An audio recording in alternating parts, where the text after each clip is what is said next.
Okaber yoxsa Orxan Zeynallı? O qədər o. Nə o, nə o? O nədir? Deyim niyə o? Yəni nəyə görə? Çünki Orxan Zeynallının son dönəmlər Azərbaycan repində elədiyi şeyi o qədər eləmir. Ömür boyu eləməyib, yoxsa vaxt Ömür boyu eləmir. O, yox, sən öncə qatıqlıysan. Qardaş, Orxan Zeynallının konsert mədəniyyətini Azərbaycanda formalaşdıranda ilk adamdır o. Söhbət şeydə repdən gedir, ha biləsən. Yəni bu rep şeydir. Orxan rep eləmir. Yox, o pişdə. Yəni ki, Orxan yaxşı reperdir, yoxsa Orxan Zeynallı yaxşı belə? Mənə daha yaxın olan Okaberdir. Okaber yoxsa Pastor?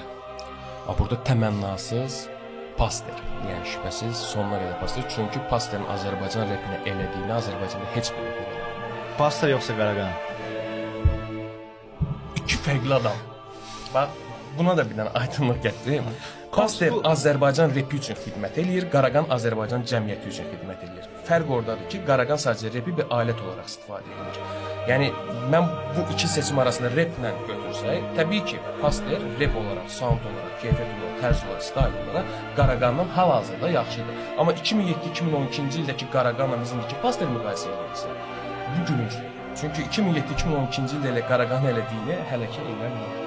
Hal-hazırdakı fəaliyyətindən götürsək, rep olaraq Pastor seçir. Pastor yoxsa RG? Pastor. Pastor yoxsa Dəyirman? Pastor. Pastor yoxsa Elşad Xosə? Pastor. Pastor yoxsa Efraim? Efraim Eminemin plagiatıdır. Düzdür, gətirdiyi, elədiyi o texnika, hekayə toxuması çox çətin və hər reperin eləyə biləcəyi bir şey deyil. Yəni, bu dəqiqə artsan reperlərin eləyə biləcəyi. Eminemin kopyası da yəni yaxşı mənadadır, yoxsa yəni plagiatı da Emine elə mənadadır? Yəqin ki, onun fanatıdır deyə ondan... Şimşək obrazını çəkində, hə, o obrazı şey deyir. Pastor deyir. Səlim şeydir də onda. Amma yəni bu şeydə heç bir ehtimalda Efraimin Pastorun üzərinə qoya bilmədim. Pastor. Pastor yoxsa Expert? Pastor.